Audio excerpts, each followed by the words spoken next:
들어가는 바로 과정이다 이렇게 말하고 있어요. 그들은 천년왕국을 자신의 것으로 얘기하고 있습니다. 그때 유대인과 관련됐던 사람들이랄지 혹시 그때 미처 휴거를 믿지 않았다가 그때서 깨닫고 이제 하나님을 붙들고 주님을 위해서 그래서 순교했다든지 끝까지 견딘 자들은 이스라엘이 자신들이 말하는 메시아 왕국에 함께 들어가서 누린다는 내용으로 되어 있어요.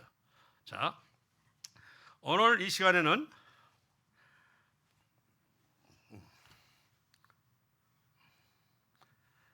제목이 뭐냐면 선택받는 것이란 제목입니다. 선택을 받는다. 중간에 나오겠지만 미리 말하면 잘 갖춰지고 능력 있고 말씀에 통달하고 말을 잘하는 이 사람을 쓸까요? 아니면 연습되고 훈련되고 연단된 사람을 쓸까요? 벌써 답은 나와 있죠? 예, 선천적인 재능으로 하는 것이 아니고 하나님 위해서 또는 주님에 의해서 붙들린 자가 되고 연습되고 훈련되고 그러죠. 그래서 길리운 자들이 하나님의 일을 일꾼으로 할 수 있다고 하는 것인데요. 자, 그러면 전에도 한번 언뜻 말씀드린 적이 있지만 12사도는 3년 반을 예수님을 따라다니면서 확실하게 배웠습니다. 훈련되고 연단됐어요. 그런데 사도라고 믿어지는 바울은 어떻게 됐을까? 갈라디아서 1장 17절에 이렇게 말씀하고 있습니다. 1장 17절에 또 나보다 먼저 사도된 자들을 만나려고 예루살렘으로 가지 아니하고 아라비아로 갔다가 다시 다메섹으로 돌아갔노라. 그 후 3년 만에 내가 게바를 방문하려고 예루살렘에 올라가서 그와 함께 15일을 머무는 동안, 자, 사도들을 만나서 그가 장차 쓰임받는 사람으로 배우고 주님으로부터 익혔던 사람들로부터 듣고 연습될 줄 알았더니 그 말은 안 나왔어. 사도들 만난 적이 없다고 해서 사도된 자들 만나려고 예루살렘 가지 아니하고 자기는 아무것도 없는 아라비아로 갔다. 아라비아 하면 보통 우리가 사막을 얘기하고 사람이나 또는 물이나 또는 수목이나 이와 같은 것이 거의 없는, 그래서 오직 들려오는 것은 바람소리와 뜨거운 태양과 그리고 신의 목소리다.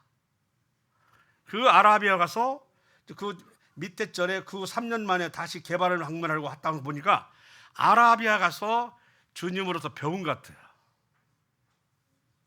복음에 대해서 다 전반적으로 배우고 또한 서신서에 있는 상당수 내용도 배우고 익히고 한 것 같습니다. 사도들로부터 배우지 않았다고 분명히 말하고 있어요. 직접. 그럼 누구한테 배웠겠어요? 당연히 사도들이 아니면 누가 가르칠 수 있는 사람이 없잖아요. 바로 주님으로부터 이 아라비아에서 배웠다고 이렇게 보통 분별들을 하고 있고 신자 주석에도 그렇게 나와 있습니다. 자, 읽어보겠습니다. 히브리서 12장 6절에 주께서 그 사랑하시는 자를 징계하시고 그가 받아들이신 아들마다 채찍질하심이라 하였으니, 사무엘상 7장 14절에도 나는 그에게 아버지가 되고 그는 내게 아들이 되리니 그가 만일 죄를 범하면 내가 사람의 매와 인생의 채찍으로 징계하려니와 라고 되어 있어요. 그러나 아들을 징계하지 않는 아버지가 없으니 징계 없는 자는 뭐 같다가? 뭐가 참 아들이다? 아니면 사생자다? 예. 어릴 때부터 자녀를 키우는데 전혀 징계하지 않는 부모가 있을까요? 어린애들은요 어리석음이 있어서 이 어리석음은 때로는 매로, 때로는 훈계로 해서 이 어리석음을 벗겨줘야 돼요. 그건 잠언에 나와 있기 때문에 저절로 천생적으로 순종적이고 복종하고 이렇게 커나가는 애들은 거의 없어요. 자, 물음을 보면서 첫째, 야곱과 유다를 통해서 한번 알아보겠습니다. 많은 사람이 있지만 그래서 두 사람을 제가 선정을 했습니다. 험난한 삶을 산 이유가 무엇이냐? 답은 나와 있겠지만 물음을 던지겠습니다. 보통 인물인데 이스라엘의 기초를 닦은 이유, 이것이 이 오늘의 말씀 가운데서 우리가 함께 할 것입니다. 야곱과 유다의 약점을 정화하는 방식은 무엇이었는가? 그것을 또 오늘 이 시간에 함께 나누겠습니다.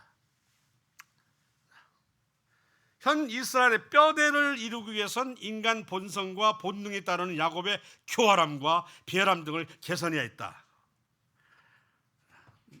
야곱에 대해서는 참 많이 들어서 야곱의 교활함, 비열함 뒤에 가서 또 보겠습니다만, 야곱은 순서대로 하면은 자신에게는 장자권을 받을 수가 없으니까 장자의 명분을 얻기 위해서 속임수를 썼다고 하는 거 다 아시죠? 예. 누구도 속였어. 아버지 이삭도 속이고, 결국 그 말은 뭐냐면 하나님도 속이고 한 이렇게. 그것도 많이 준 것도 아니고 무엇으로? 렌틸콩, 팥죽, 이것으로 장자 명분을 획득했다. 비열하죠. 그 상태로서 이스라엘 뼈대라고 말했습니다. 이스라엘 뼈대는 아브라함도 아니고 이삭도 아니에요. 이 야곱에서 12아들을 낳으면서 뼈대를 이루어요. 이해가시죠? 12지파가 오늘날 이스라엘의 뼈대가 되는 것입니다. 그런데 놀랍게도 순종적이고 믿음이 조상인 사람을 택한 게 아니라 비열하고 교활할 수 있는 인간 본성에 충실한 자 야곱을 택하였다고 하는 것이 좀 특이해요. 그다음 읽어보면 아브라함과 이삭 같은 뛰어난 믿음을 가질지라도 하나님은 환난과 연단으로 훈련되고 인내하는 충성스러운 자를 더 선호하신다. 즉 꾀에서 준비된 자를 즐겨 사용하신다. 12제자라고 하는 우리 주님의 제자 다 갈릴리 주변에 천대받던 멸시받던 사람들이에요. 별로 그렇게 배움직하지 않았던 어디 그 선지자 학교나 또는 그런 학교를 다니지 않았던 같은 이런 사람들이 12분이에요. 그래도 배우고 익히고 능통한 사람 한 사람 있었다. 누구예요? 바울 사도. 나머지는 12는 아니에요. 연단과 훈련과 그러죠? 가르침으로 주님이 제자가 된 사람들입니다. 그리고 뛰어난 지식과 그리고 온 세계에 그리스도를 전파했던 제1 공로자 바울 사도가 수제자가 아니라 누가 수제자? 베드로가 수제자라고 하는 것입니다. 그러고 보면 주님이 어떠한 사람을 도구로 사용하실 것인가 하는 것을 보여주는 것입니다. 오늘도 그 에베소서 6장에 하나님의 전신갑주를 입어라. 유능한 군사는 무엇이냐? 아주 장수로서의 재질과 뛰어난 능력을 갖춘 자냐? 아니면 나는 아무것도 못합니다 하고 내려놓을 때 하나님의 성령에 의해서 움직이는 자냐? 당연히 좋은 군사는 어느 앞자요, 뒷자요? 선천적으로 재능과 능력을 타고나서 청년 오늘 또 휘두른 일한 사람이 좋은 군사일까요? 아니면 나는 아무것도 할 수 없다고 왜 나 같은 사람이 군사가 되냐고 하면서 뒤로 물러날 때 하나님이 그에게 이제 능력을 주셔 쓰는 이 사람을 좋은 군사라고 합니까? 어떻습니까? 어떤 쪽이 좋은 군사예요? 좋은 군사는 바로 나는 아무것도 할 수 없다고 할 때, 그래서 주님의 능력으로만 그가 일할 때 이 사람이 좋은 군사요. 좋은 군사라고 하니까 막 관훈장처럼 장비처럼 막 역부역강이라고 하잖아요. 막 힘 있고 하는 사람이 아니고 하나님의 도움이 없으면 아무것도 할 수 없는 사람, 이런 사람이 좋은 군사야. 그렇다면 선택받는 것이란 알겠죠. 그렇지 않은 사람은 엄청난 깎음을 당해요. 다름을 당해야 돼요. 왜? 순종할 때까지, 엎드러질 때까지. 그래서 방금 뛰어난 믿음을 가질지라도 뭐가 없으며 산장과 연단이 훈련되지 않으면 큰 일꾼으로 사용하기 어렵습니다.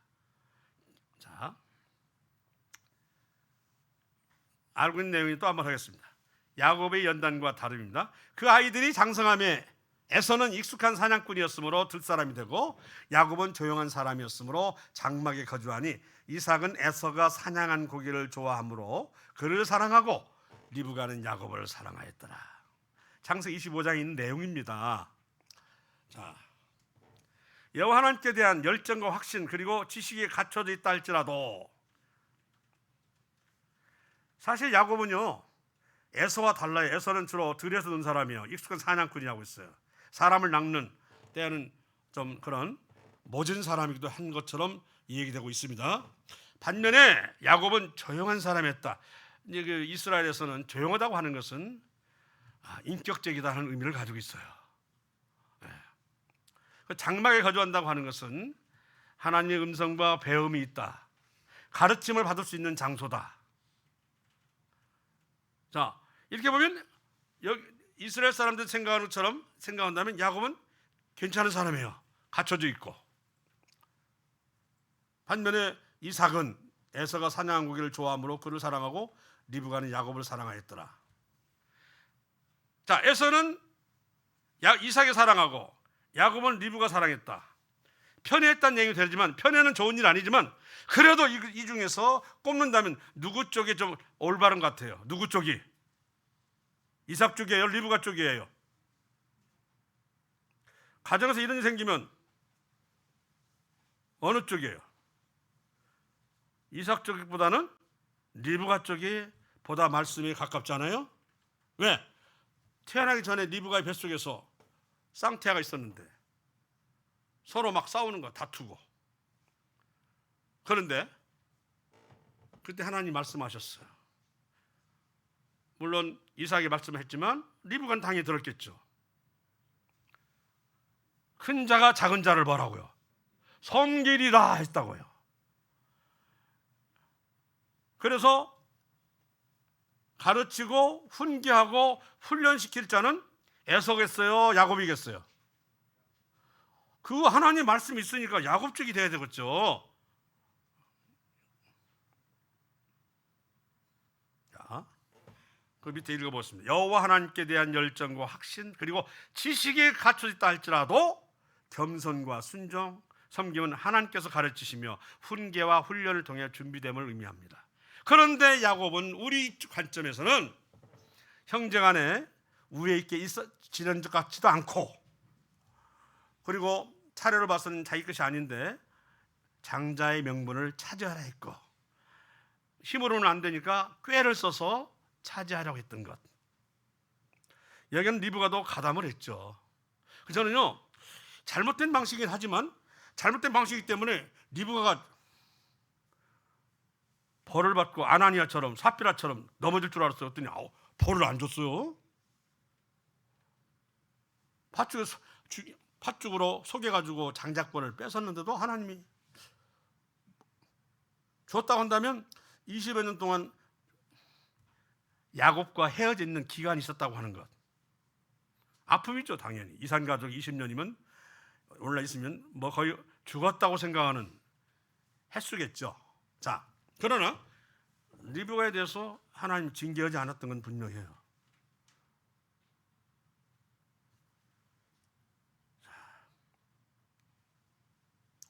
유대적 해석은 야곱이 온전한 사람으로 인정하는 것은 야곱이 온전한 사람, 조용한 사람이라고 하는 뜻을 가지고서 인격적이라고 보고 있다는 것입니다.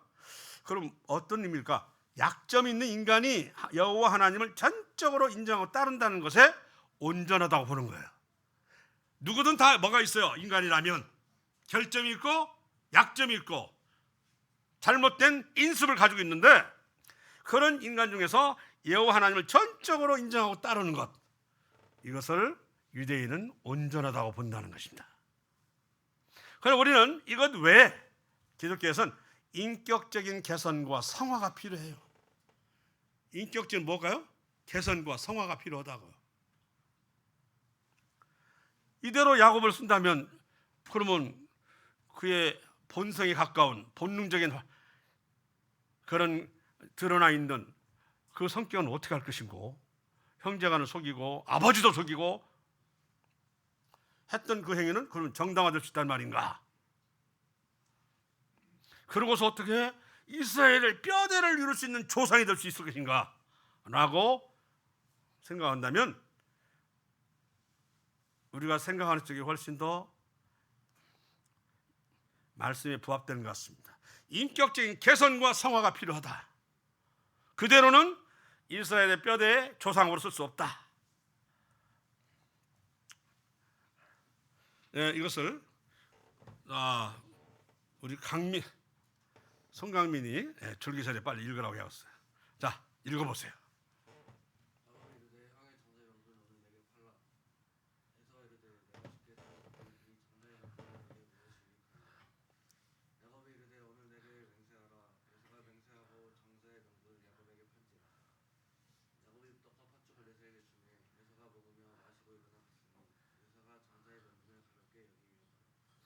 에서가 장자의 명분을 가볍게 여겼다고 하는 것은 그가 하나님을 전적으로 인정했다 안 했다?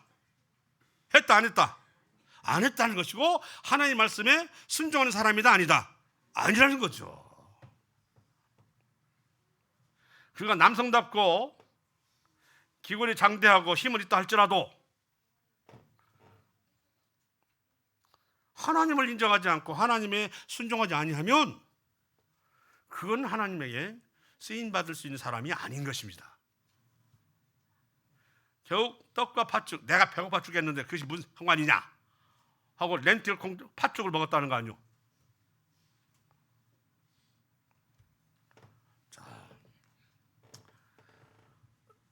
40세 이전에 아마 장자 명분을 빼앗은 야곱은 수십 년이 지나 지각을 잃은 아버지 이삭이 한 140세에 죽었는데 어제가 이제 추정되는 나이 136, 7세쯤 되었으니까 수십 년 동안 아마 있었는데 이제 아버지의 도움을 받기 어려워. 이대로 있다가 누구한테 맞아 죽어요? 아버지가 이대로 확 돌아가시면 누구한테 맞아 죽겠어요? 에서한테 맞아 죽겠죠. 그 어떤 사람이요? 익숙한 사냥꾼이요. 사람 낚는데 아주 그냥 힘 있는 넘치는 사람이에요. 그래서 집을 떠나서 밧단 아람에 있는 라반 야곱에서 해삼촌을 피신하는데 아마도 나이가 74세에서 7세쯤 보인다. 뭐 오늘날 우리가 생각하는 건 너무 틀려서 나이하고 싸우지 맙시다. 예, 그때는 중간 나이요. 오늘날 우리에게 말하면 40쯤 됐다는 생각하시면 돼요. 40살 결혼한 사람 많죠. 이 나이에 나이 결혼한다는 얘기인데 그 전에 아마 에서는 이스마엘 딸인가요? 일단 가나에서 난 사람을 이제 아내를 얻는 일을 하죠. 자, 내가 외삼촌의 집에 있는 20년 동안 외삼촌의 두 딸을 위하여 14년, 외삼촌의 양떼를 위하여 10년을 외삼촌을 봉사했거니와 외삼촌께서는 내 품삯을 10번이나 바꾸셨으며 하고 원망을 했는데, 자, 이걸 어떻게 해석할 것이냐 하는 것이죠. 그래, 20년 동안 나가 있는 거 보니까 라헬을 얻으려다가 속아서 레아를 얻었고 라헬까지 얻는데 1인당 7년씩 일을 하라는 거 아니에요. 공짜로. 예. 머슴도 아니고 그냥 공짜로 일해요. 그리고 나서 라반 두 딸을 얻고 나서 그래도 비라와 힐라를 얻고 나서 이제 자식을 낳죠. 11을 낳고 12는 가나안 땅에 들어가서 이제 베들레헴 가까운 쪽에서 낳다가 죽었지만 라헬이요. 자, 왜 이렇게 외삼촌에게 내가 이렇게 끄급세를 당했는가? 더군다나 약속도 안 지켜 10번이나 약속을 어겨. 10번이나 3번 더 어겨도 화가 나 죽겠는데 10번 어기면 습관이 되거든요. 이러고서 저분하고 내가 무슨 약속을 하며 어떻게 일을 한단 말인가? 왜 또 아니라고 번복하면 나는 뭐가 되지? 원망이지, 원망. 근데 가만히 생각해 보면 이 일이 라반에게만 있는 거 아니고 자신에게 있었던 비열함이 있었잖아요. 자신에게도. 그래서 밑에 야곱이 행한 허물과 죄악을 거의 되갚을 받는 상황입니다. 무려 20년 동안. 그건 연단되고 훈련되는 과정입니다. 그보다 한술 더 뜨는 고통과 시험을 겪자. 자기보다 한술 더 뜬 사람이 있어요. 누구요? 라반. 자기는 한 번 속였다면 라반은 10번이나 속여. 아니요. 딸을 좀 더 안 주다 했다가 보면 몇 번 속였죠.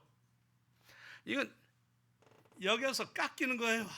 내가 그렇게 형을 속였더니만 내가 이런 일을 겪는구나. 왜 그 생각 안 했겠어요? 수도 없이 했겠지. 내가 그 일이 있고 난 뒤부터 내가 이런 벌을 받는구나 했겠죠. 이 말은 그 말을 알 때까지, 충분히 깨달을 때까지 계속 라반이 약속을 어겼다는 얘기야. 약속을 지키지 않았고 얘기입니다. 이제는 야곱은 고향에서는 리브가의 도움을 받았던 수동적인 데서 스스로 고난을 헤쳐나가는 연단을 봤어요. 하나님의 누가 도와줍니까? 어머니는 있을 때는 고향에서는 어머니의 도움을 받았지만 받을 수가 없잖아요. 이제는 스스로 고난을 헤쳐나가는 연단을 받게 되는 것입니다. 그런데 이것은 그냥 한 사람을 괴롭히려고 하는 건 아니고 이미 야곱은 쓰임을 받고자 하는 도구로서 인정받은 사람이에요. 그런데 그대로는 안 되니까 이제 야곱의 잘못된 인격을 다듬어가는 기간을 두신 거예요. 무려 몇 년 동안? 20년이요. 147년을 살았으니까 20년 짧은 건 아닌데, 뭐 92세쯤 요셉을 낳았다고 그러니까. 예.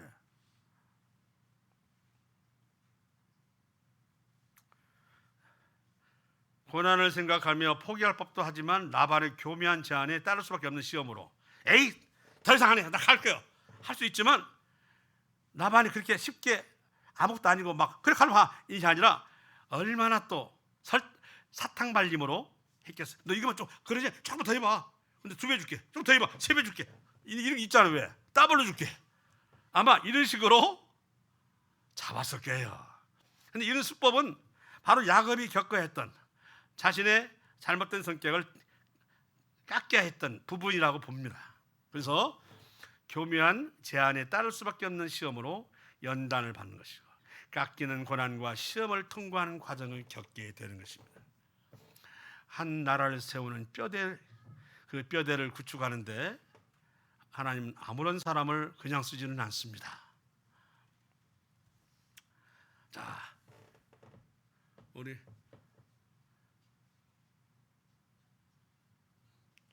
읽어. 자, 나를 탁 눈 맞추네요. 예.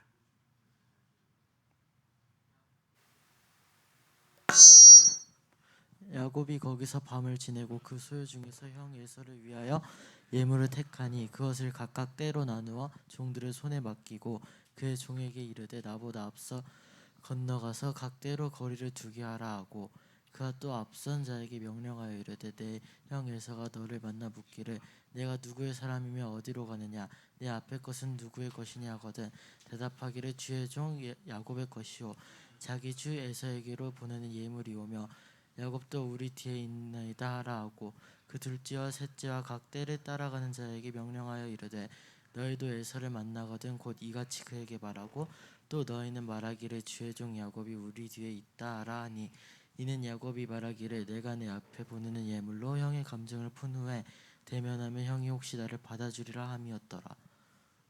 그 예물은 그의 앞서 보내고 그는 무리 가운데서 밤을 지내다가 밤에 일어나 두 아내와 두 여종과 11 아들을 인도하여 야복 나루를 건널세 그들을 인도하여 시내를 건너가게 하며 그의 소유도 건너가게 하고, 야곱은 홀로 남았더니 어떤 사람이 날이 새도록 야곱과 씨름하다가 자기가 야곱을 이기지 못함을 보고 그가 야곱의 허벅지 관절을 치매 야곱의 허벅지 관절이 그 사람과 씨름할 때 어긋났더라. 네, 됐어요. 네, 잘 읽었습니다.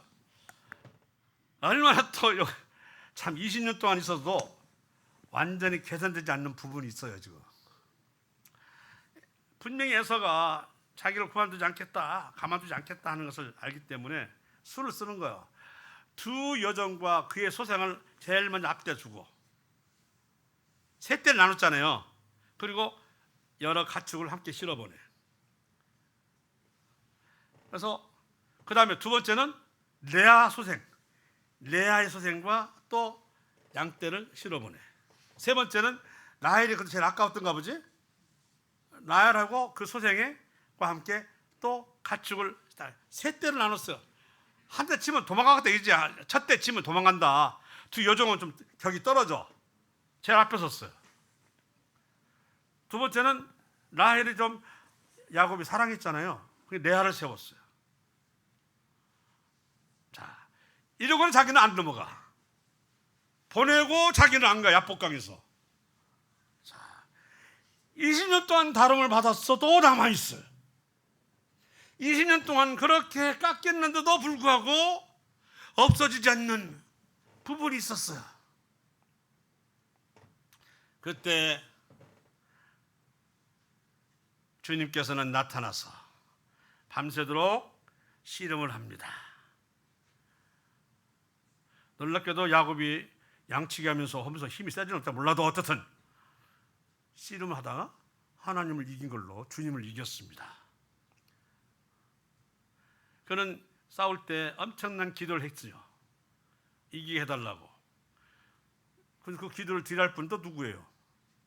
하나님이시니 싸우다가도 이기려다가도 이길 수가 있어야지. 얼마나 간절하게 기도하는데 하나님 그래서 결국 하나님 치셨어. 야곱이 힘 때문에 진 거 아니에요. 뭐 때문에 졌어요? 그의 절규와 간구와 그죠? 그 기도 앞에 넘어진 거예요. 그냥 하나님이 그러신 분이다 이 말이에요. 자, 그러자 안 되었거든요. 야곱의 환도뼈를 쳐서 허벅지 관절이라 고관절인가 봐요. 그러면 거의. 그러니 이제 육신적으로 건장하게 이렇게 일상적인 생활을 할 수 있는 상태예요? 아니에요? 아니지. 딱 그 순간 아이고 나는 육신적으로 살 수 있는 것을 다 희망은 잃었구나 돼버린 거죠. 그거 아닙니까 지금 완전히. 한마디로 불구를 만들어버렸어요. 불구를. 이 허벅지 관절이 의미하는 것은 세상이요 정욕이요 이기심이요 교만입니다. 너희 마지막 남은 이것 버리지 아니하면 너는 쓸 수가 없어. 놀라우시죠? 네가 세울 나라는 히브리가 아니고 무슨 나라? 이름이. 너는 앞으로 야곱이 아니라 뭐라고 했어요? 이스라엘 하라. 오늘날 이스라엘 뼈대를 구축하는 인물이 된 거예요. 20년 동안 연단을 받을 줄 알 수가 없지 않은 이기심을 보여주니까 마지막 환도뼈를 때려가지고 불구를 만들어버렸어요. 그렇게라도 해서 하나님의 도구로 사용한다는 것은 복입니다. 자신이 멀쩡하고 하나님한테 도의시된 인물 이게 복이에요? 아니잖아요.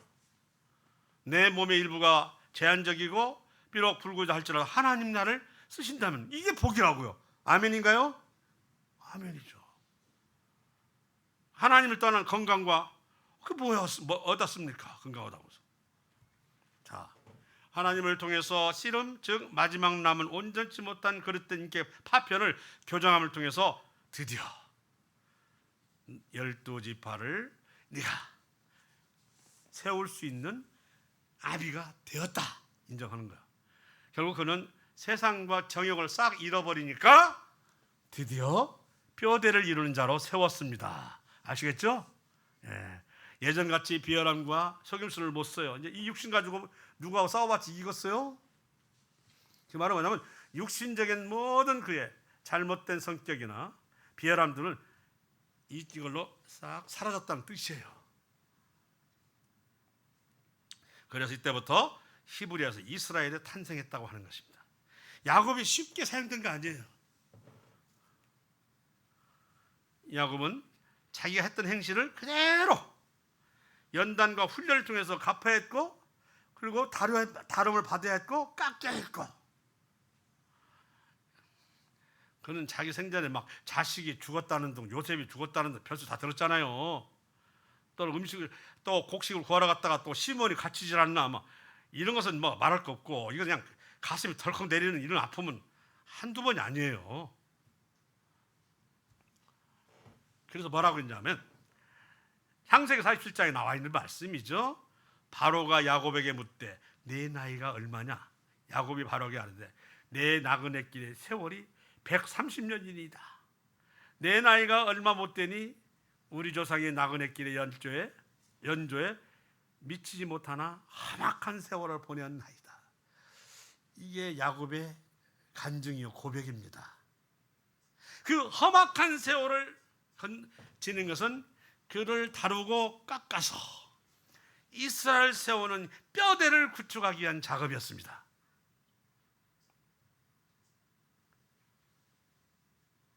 아브라함도 이삭도 이스라엘 사람들은 중요하지만 야곱 보면 까쭉 죽어요.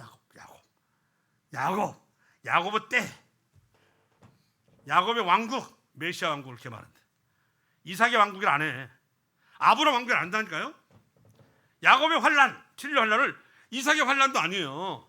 아브라함 환란도 아니고 야곱의 환란, 야곱의 왕국. 이 셋 중에 누구를 더 귀히 여기는 건 알 수 있죠? 아브라함, 이삭, 야곱 중에 이스라엘 사람들이 더 귀히 여기는 분 누구예요? 야곱이라니까요. 그런데 인격적으로는 못 따라가잖아요. 17살 이삭은 아버지가 시키는 대로 묶이고 번제물로 제물로 드려질 상황이었어도 바둥거리고 대들고 불순됐다는 말이 없는 사람이에요. 아주 태생이 그냥 순종적인 사람이에요. 그 아버지는 믿음의 조상이고 그 사람들이 이스라엘을 뼈대가 된 게 아니에요. 놀라운 것은 야곱이 된 거예요. 야곱이. 그 야곱이 됐다고는 일반적인 사람이잖아요. 일반적인 본성에 충실했던 사람인데 하나님이 어떻게 쓰시는가를 말씀하고 있습니다. 야곱은 자기 생애를 험악한 세월을 보냈다. 우리 말씀. 그 뒤에 17년을 더 살다가 죽습니다. 야곱이 선택하고 소망한 바를 이루기 위해서 겪어야만 했던 시험과 연단. 노아는요 950세를 살았는데 950세를 살았는데 408세 때 하나님이 뭘 지어라고 했어요? 방주를 지어라. 그래서 산에 가서 지어라고 그랬어요. 세상과 완전히 분리돼서 지어라. 그리고는 산에 있을 때 500세 때부터 자식을 낳기 시작하는 거죠. 세상과 완전히 멀 때, 분리됐을 때. 그 120년간의 분리된 삶을 살았을 때 어떻게 보답했습니까? 이건 전생에 8분의 1을 분리된 생활을 했거든요. 어떻게 보답했어요? 신세계에 뭐가 됐어요? 주인이 됐잖아요. 싹 죽고 누구만 남았어요?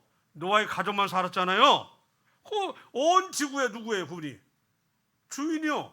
아담이라고요. 아담. 두 번째 세상에 아담이 누구예요? 노아라니까요. 그 세상과 120년간 분리된 생활을 살았을 때 하나님은 놀랍게 뭘 주었어요? 새로운 세상을 주었어요. 이게. 우리가 구별되고 분리된 삶을 산다고 하는 건 그냥 삶에 있어서 좀 끄급새하고 별 재미없고 하는 걸 그치는 게 아니라 하나님이 보상해 주는 거예요. 누가 보상해요? 하나님이 채워주신다고요. 내가 육신을 볼 때는 그 재미도 없고 너무 단조롭고 그건 자기 생각이죠. 하나님은 그런 사람에게 당신님이 주실 복을 주신다. 아브라함은 고향 갈대아우를 떠났어요. 중간 기착지 하란에 있었는데 뭔지 모르게 일이 잘 되었어요. 막 길리운 자가 300여 명이 될 정도로 사람이 늘어났고요. 먹여 살릴 만큼 수많은 가축대가 있었어요. 그런데 고향을 떠나서 여기서 내가 정착에 살아도 되는가 보다 했는데 하나님이 뭐라고 하신지 아십니까? 아니다. 빨리 떠라. 아니요. 이렇게 잘 되고 있는데 이거 어떻게 있는 거 가지고 떠. 그래서 포기를 했더니 가나안 지역을 얻게 되었다고 하는 거야. 오늘날 이스라엘 지경을 얻었다고 하는 거야. 잘해봐야 목장이나 가졌을 것 같은 그 아브라함이지만 거대한 땅을 갖게 된 거야. 이 세상과 분리돼서 하나님 순종에 나가는 것은 아무런 보상이 없는 게 아니에요. 있는 거 버리니까 아깝고 아쉽고 왜 그런 일 시킬까 하지만 그것이 아니라니까요. 더 큰 것을 주기 위한 작업이에요. 우리가 세상과 분리되고 구분되어 되는 삶은 하늘나라에서 받을 수 있는 것을 더 많이 주시겠다는 것입니다. 아주 착각하고 사는 것은 이건 어리석음이고 영적 침해예요. 바로 이삭이 영적 침해에 걸려서 가지고 그냥 그 사냥을 잘하는 이삭을 통해서 그냥 장작 명분을 주려다가 리브가 이거 안 되겠다 했고는 리브가 인간의 생각으로 아들을 갖다가 예서처럼 꾸며서 장자의 명분에 축복을 받았는데 옳은 태도는 아니지만 그렇다고 일부가 징계를 받은 것도 아닌 거 봐서 모르겠어요. 그러나 우리가 볼 때는 옳은 방법은 아니죠. 그렇지만 일촉즉발이었어요. 이삭은 눈이 어두웠어. 이제는 하나님 말씀을 분명히 큰 자가 작은 자를 성결했는데도 다 잊어버렸어요. 그나마 말씀을 지키고 보호했던 사람은 이삭이 아니라 누구였어요? 리브가 했다고 하는 거예요. 리브가 했다는. 우리 집안에 누가 영성을 잃으면 누가 가져야 될지 알겠죠. 자매가 잃으면 형제는 가지고 있어야 되고, 형제가 잃으면 누가? 자매도 가져야 그 믿음이 파산하지 않는다. 둘 다 안 가지면 파산이죠. 파산. 전 리브가를 추해하려고 한 말은 아니에요. 그 이미 영적 치매에 걸려가지고 하나님의 한 약속조차도 기억지 못하는 이삭의 행동을 봤을 때, 그리고 이삭 말만 듣고 에서는 막 들사람이 되고 익숙한 사냥꾼, 사람 낳는 사냥꾼이 다 돼가면서 살았는데, 그러나 리브가를 통해서 야곱은 많은 걸 배웠겠죠. 하나님 어떤 걸 들었겠고, 이거예요. 이거. 이삭은 나이가 한 140세에 돌아가셨으니까 136, 7세 된다 싶은 생각 드는데요. 그 야곱이 도망갈 때 어쨌든 문제는 영성을 잃어버렸어요. 영적 치매를 하면 리브가라도 가지고 있어야지. 잘 생각하세요. 둘 다 이러면 망하는 거잖아요. 유다의 쓰임에 대해서 기자도 하는 인물이 왔네요. 이대는 이제 읽어주세요.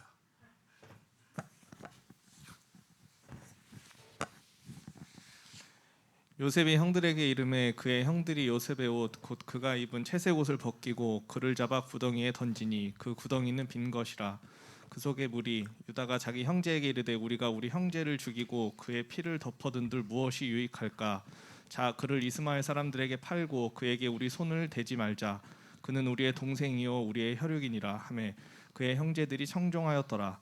그때 미디안 사람 상인들이 지나가고 있는지라 형들이 요셉을 구덩이에서 끌어올리고 은 20에 그를 이스마엘 사람들에게 팔매 그 상인들이 요셉을 데리고 애굽으로 갔더라.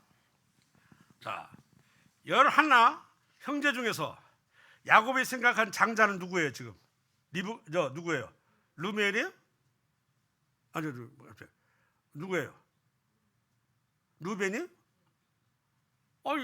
야곱이 생각하는 장자가 누군데? 채색 옷은 누가 입었어요 지금? 장자가 입는 옷이에요? 채색 옷이? 구분하기 위해서. 그냥 기라상 같은 형제가 있는데 11번째 92세쯤 난 요셉이 형제를 다스릴 수 있는 장자의 옷을 입고 있네. 채색 옷을 입고 있어. 그러니까 저놈이 아버지한테 꼬아 바치고 일러 바치고 앉았다. 아버지 우리 멀리 떨어졌으니까 우리를 살피러 왔지 죽이자 했던 거 아니겠어요? 이 중에서도 이 요셉을 살린 사람은 누구예요? 유다잖아요. 유다가 말을 하니까 그럼 그렇게 할까? 자, 요셉 빼고 10명의 형제 중에서 누가 지금 장자처럼 보입니까? 행동이 유다였어요. 유다가 제안하니까 다 뭐라고 했어요?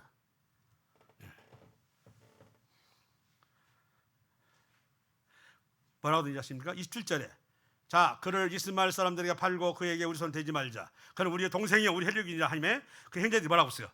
청정하였더라. 누구의 말을? 유다의 말이요. 우리 잘 아셔야 돼요. 유다는 왕권을 가지는 사람이요. 요셉은 장자권을 가진 사람이라고 이런 게 나옵니다. 자, 요셉 구덩이에서 끌어올리고 지난 미디안 사람 상인들에게 대상에 팔렸다고 하는데 노예로 팔았습니다. 노예로 팔고 권면했던 사람은 루벤도 아니고 다른 사람도 아니에요. 유다였어요. 사실은요, 요셉이 빠지면 누가 대장 노릇한 것 같아요? 유다가 대장 노릇해요. 여러분들 야곱의 시설들이 7년 가뭄을 해서 어려울 때 식량을 구하러 가잖아요. 그랬더니 막 식량석을 그 요셉이 충격이 돼가지고 속에서 막 하다 뭐 물건 넣잖아요. 하고 막 가니까 이리 와 이리 와. 어디서 물건 어디서 훔쳐가지고 가? 하고는 시몬을 잡아놓잖아요. 그러면서 뭐라고 하니 뭐 하자기 하다가 뭐 막둥이 있어? 예, 베냐민 있습니다. 그래 진짜요? 들어가 봐. 있으면 내가 믿을게. 갖고는 갔어요. 갔더니 뭐 베냐민도 데려간다고? 안 데려가면 시몬이 죽어요. 안 된다니까. 막 루벤도 말했어요. 제 자식 대신 죽여요. 그런데요, 유다가 제가 대신 받겠습니다 벌을. 그랬더니 야곱의 말을 들어요. 실질적으로 장자의 일을 행세하는 사람 누구예요 지금 현재? 유다라니까요. 유다가 그냥 왕권을 가진 사람이 아니에요. 근데 하나 또 생겼어. 누가 생겼어 지금? 요셉이 생겼잖아요, 장자권을. 자, 요셉이 뭐 구덩이에서 끌어올리고 은 20에 우리 저 예수님은 30에 그래가지고 뭐 요셉은 누구의 모형이다? 예, 예수님의 모형이다. 구덩이에서 끌어올렸다. 그래서 뭐 죽음과 부활이다. 뭐 별걸 다 해요. 자,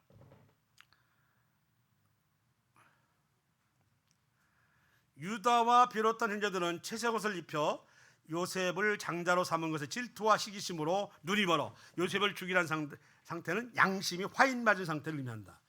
믿음이 뭐가 없죠. 그냥 열불 나는 거죠 지금. 우리가 이렇게 먼저 태어났는데 제일 나중에 태어난 놈이 그냥 우리를 지배하려고 해? 그러지 않아.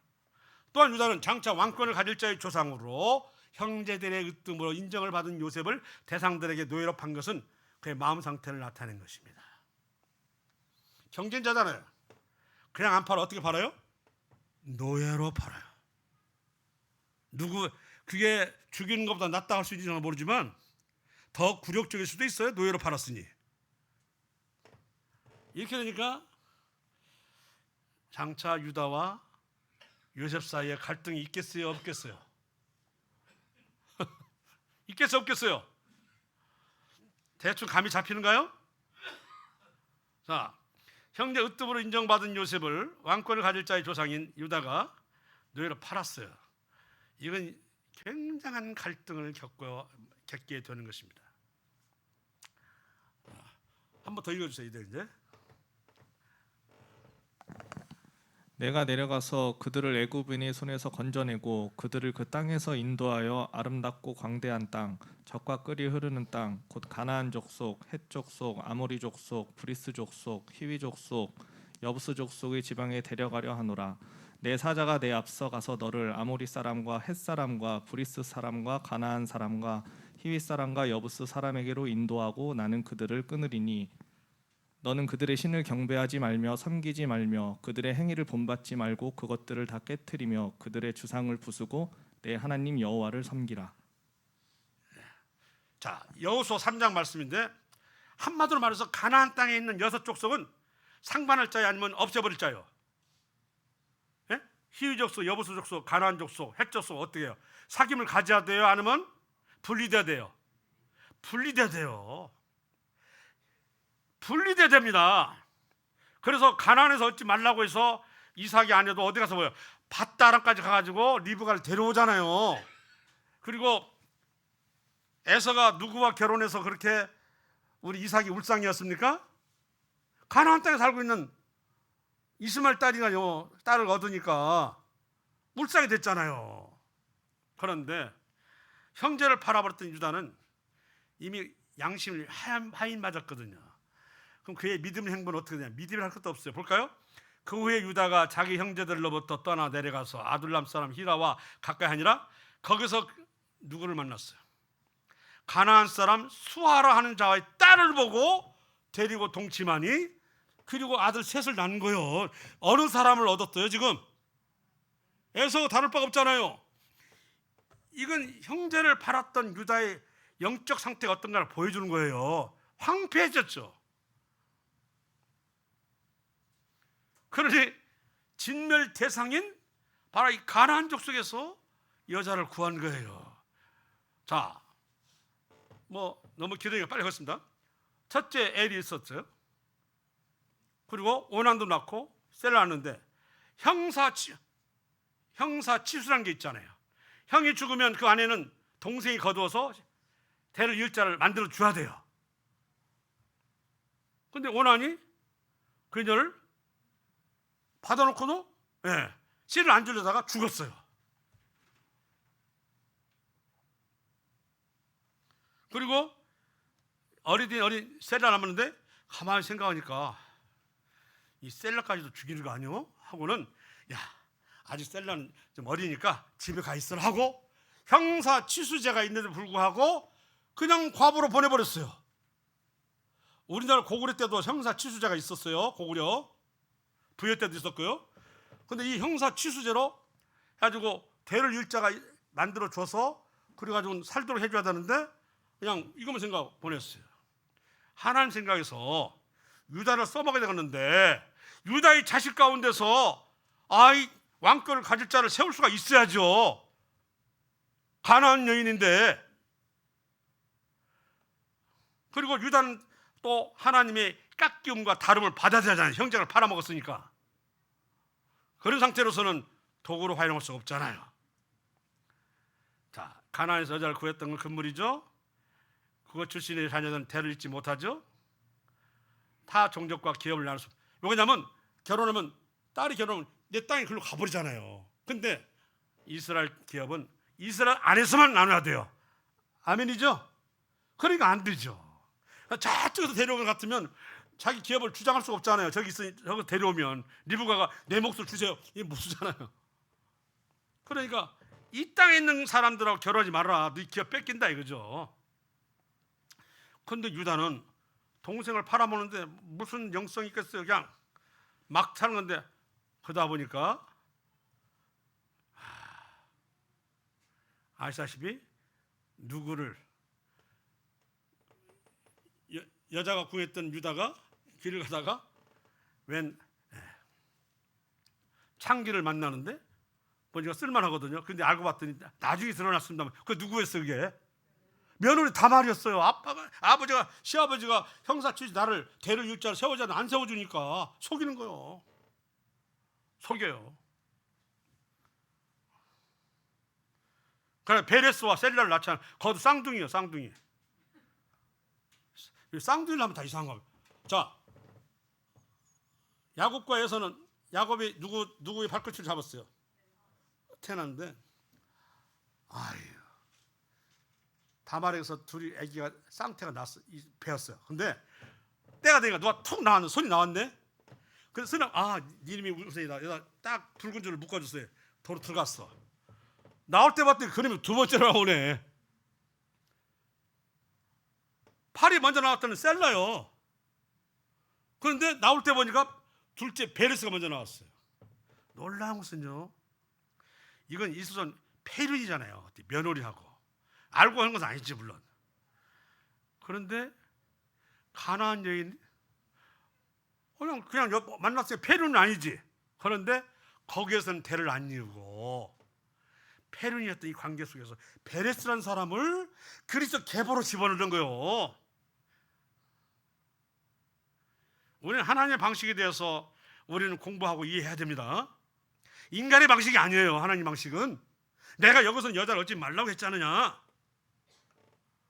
한번 그렇게 보면 아마도 다말은 그것 따름이 아닐 수도 있다 이렇게 하는데, 어쨌든 자, 유다가 형제를 미워하는 상태로 그리스도의 계보를 잇는 지파의 수장으로는 부적격자가 될 수밖에 없죠.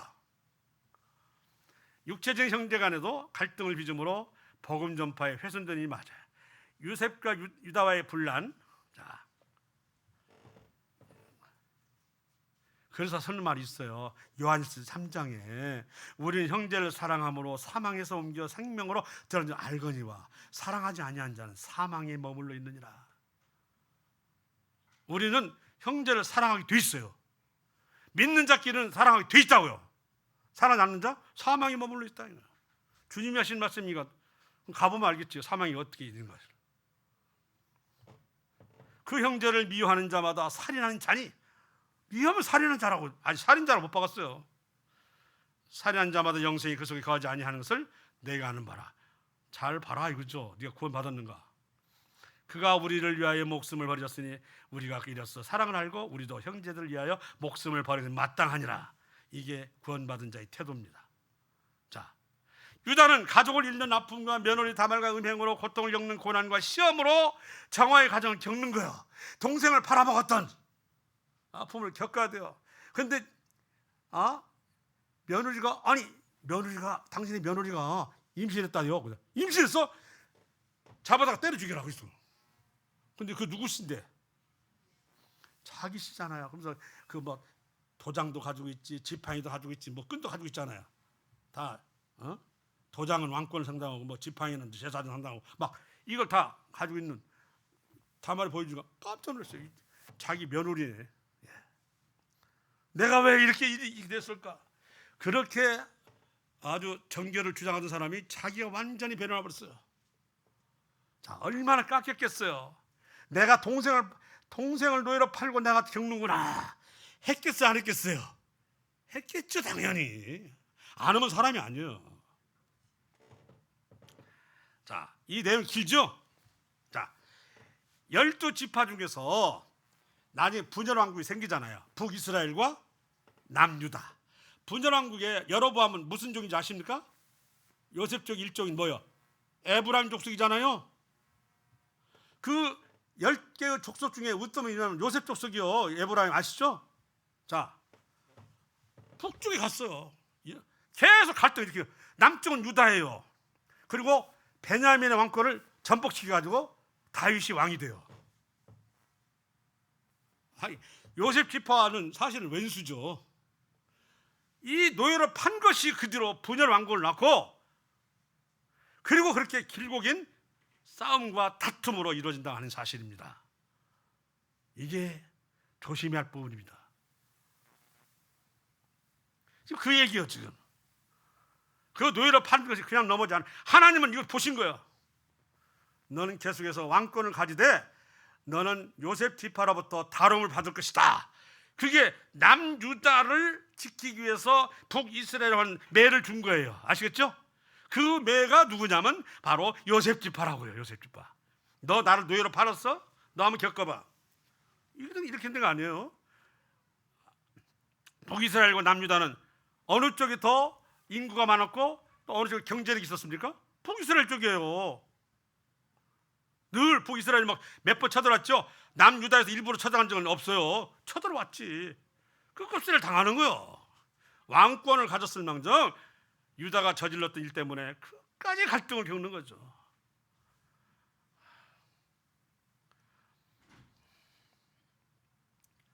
유다는 쓰임을 받아 장차 그리스도의 계보를 세울 자에게 다른 형제들보다 큰 시험을 겪게 된 것을, 다른 사람 죽이자고 했는데 자기는 그나마 살렸잖아요. 그러나 아니야. 다른 사람은 도구를 사용하지 않아요. 즉 누구를? 유다를 사용하기 때문에 쓰임받기 위해서는 깎게 할 부분이 있다 없다? 있다. 특히 형제를 미워해서 팔아먹었다. 하나님이 그것이 얼마나 무서운 것인가를 보여주는 거예요. 우리는 절대로 성도 간에 그리 있어서는 안 됩니다. 이스라엘 건국은 홀로코스트라는 끔찍한 순환이 필요했는데 이때 물경 유대인 600만 명이 독일 제국에서 희생함으로 2000년 동안 유럽에서 정착하여 일가를 이루던 유대인들이 발붙일 유럽 등지에서 떠나 비로소 옛 땅을 수복하여 나라를 스스로 세우게 되었다. 그들 스스로 말하고 있어요.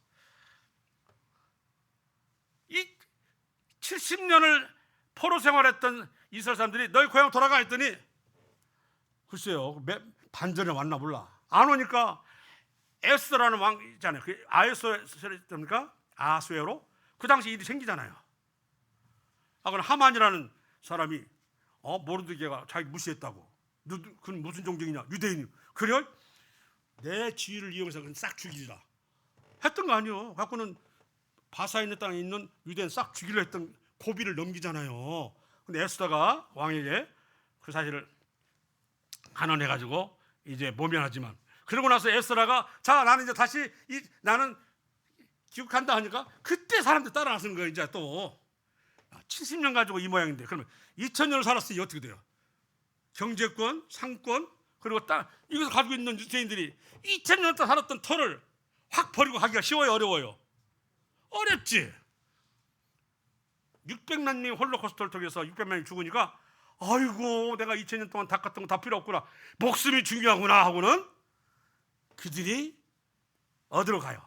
이스라엘 땅에 가가지고 그 땅에서 어느 날 이스라엘 세운 거예요. 안 죽으면 안 가지. 2000년 살았는데 어떻게 가요? 털을 버리고. 지금도 계속해서 오고 있습니다. 저 배울 때는 400 몇십만이었는데 지금은 900만이 넘어가고 있어요. 어느 날마다 이렇게 기자가 인터뷰를 합니다. 그 공항에서 어떻게 오실 생각을 했습니까? 이 말씀에 때가 되면 교육하라고 했지 않습니까? 그래서 왔습니다. 이렇게 오는 거예요. 그럼 학교에서 막 빵빵빵빵 하고 막 오는 사람 이제 환영하는 거죠. 계속 이루어져요. 계속 지금 이루어지고 있어요. 때가 가까운 거예요. 걔가 계속 이루어지고 있어요. 사방 곳대 데려온다고 에스겔서도 나와 있죠. 스가랴서 나와 있죠. 8장에 동서남북에서 부른다고 그랬잖아요. 부르고 있어요. 그래서 600만 명이 죽고 나서야 아이고 뜨거라 하고 털을 버리고 이스라엘 나라를 세웠다는 거 아니에요. 고난당하기 전에는 내가 그릇 행하였더니 이제는 주의 말씀을 지키나이다. 우리가 받는 환난에 경한 것이 지극히 크고 영원한 영광이 중한 것을 이루게 함이니, 유명한 말씀인데 이것을 통해서 더 현실감 있게 받아주시기를 원합니다. 저부터요. 세상에서의 고통과 시련은 하나님 앞에서 우리를 영적으로 정결케 하는 필수적인 과정이다. 고난이 없으면 영광도 없고 죽음이 없으면 부활도 없다. 고난 속에서도 낙심하지 않는 것은 속사람이 날로 새로워지기 때문이다. 고난을 통해서 내가 내 모습은 잊을지라도 내 안에 있는 것은 고난을 통해서 새로워진다. 영적으로 강해진다. 자아가 날마다 죽어야 그리스도와 함께 부활한다 하는 것입니다. 우리는 징계나 시련과 시험을 당하면 이상히 여기지 말라고 했잖아요. 자녀에게는 누구나 있는 것이라고. 자, 끝내겠습니다. 겨울 야곱과 유다가 연단과 다름은 온전한 인격을 이루기 위함이고, 인간이 지닌 옛 성품들을 정화하기 위함이고, 보통형 인물로 특출한 역할을 담당하게 되었고요. 야곱은 죽음을 각오하고 약속의 땅으로 귀환하는 용기를 보이며 오늘날 이스라엘 구성, 즉 뼈대를 이룬 인물로 성장했고, 유다는 자식 잃고 며느리와 상관하는 잘못과 아픔을 겪으면서 그리스도의 계보를 잇는 거룩한 인물로 성장했습니다. 그렇게 사랑받지 않은 사람이 사람 되고 또 그냥 된 게 아니라 온전한 사람이 돼서 하나님 쓰임을 받았다. 아멘이십니까? 아멘이십니다. 그래서 우리도 이런 믿음 잃지 않고 말씀에 충실하고 붙들고 나아가고 엎드리면 우리의 이 어떤 인습, 잘못된 성격들은 주로 다듬어진다고 하는 것입니다. 아시겠죠? 예, 그래서 오늘 너무 시간이 지나서 내가 기도할까요? 예. 어떻게 용환이 이제 그럴까요? 예, 기도하겠습니다. 참 제가 다음 주는 어디 지금 그 봉동교회에서 뭐 건물이 완공돼서 보라고 해서 다음 주 글로 갑니다. 제가. 예. 은혜와 사랑이 풍성하신 아버지 하나님 감사를 드립니다. 오늘 이 두 사람의 하나님께 쓰임이 위해서 하나님께서 다루시고 또한 깎는 그런 모습들을 통해서 우리 자신을 보게 되옵나이다. 영적인 무지나 또는 영적에서 완전 화인 맞은 사람이 되어버린 상태에서, 그러나 하나님께서는 그를 붙들고 그를 다루시고 연단하고 교훈을 통해서 이제 세우게 되고, 그 형편했던 사람이 하나님 쓰임받는 인간으로 되어가는 모습을 통해서 오늘 저희들을 봅니다. 우리는 보통 인간입니다. 오히려 개선할 많은 부분들을 가지고 있으며 인격적으로도 문제가 많습니다. 하오나 아버지 하나님, 저희들을 붙들어 주시고 하나님께 연단해 주시고 훈계해 주셔서 하나님께서 참 기뻐하시는 자가 되게 도와주시기를 원합니다. 오늘날은 참 마지막 때입니다. 세상을 넘기다 보다간 이제는 시간도 없습니다. 언제 나팔 소리가 날지 알 수 없는 이 시대를 살고 있습니다. 하늘 처소의 능력을 덧입고 소망으로 살아가는 우리 되게 주시옵소서. 이 세상은 더 이상 세상 안전하지 않다고 하는 것을 전염병을 통해서 보여주고 있습니다. 아버지 하나님, 우리가 그날 될 때까지 우리 영적인 삶을 살도록 도와주시고 주의 말씀을 붙들고 사는 자가 되게 하시고 우리를 깎여서 정말 하나님의 합당한 자가 되게 인도하여 주시기를 원합니다. 아버지 하나님, 오늘도 많이 감기 직군으로 인해서 나오지 않은 분들이 있습니다. 이 오미크론 등에 의해서 여러 염려가 되기 때문에 우리 성도를 지켜주시고 교회를 보여주셔서 예배와 말씀과 교제가 끊어지지 않게 해주시기를 원하옵나이다. 개인적으로도 크고 작은 병으로 인해서 갑하고 힘들어하고 하는 우리 지체들이 있습니다. 그들의 기도를 들어주시고 주께서 은혜 라파로 치료해 주셔서 생활하고 또한 움직이는데 어려움 겪지 않게 도와주시기 원합니다. 이 모두를 우리 주 예수님을 감사하며 기도합니다. 아멘. 네, 수고했습니다.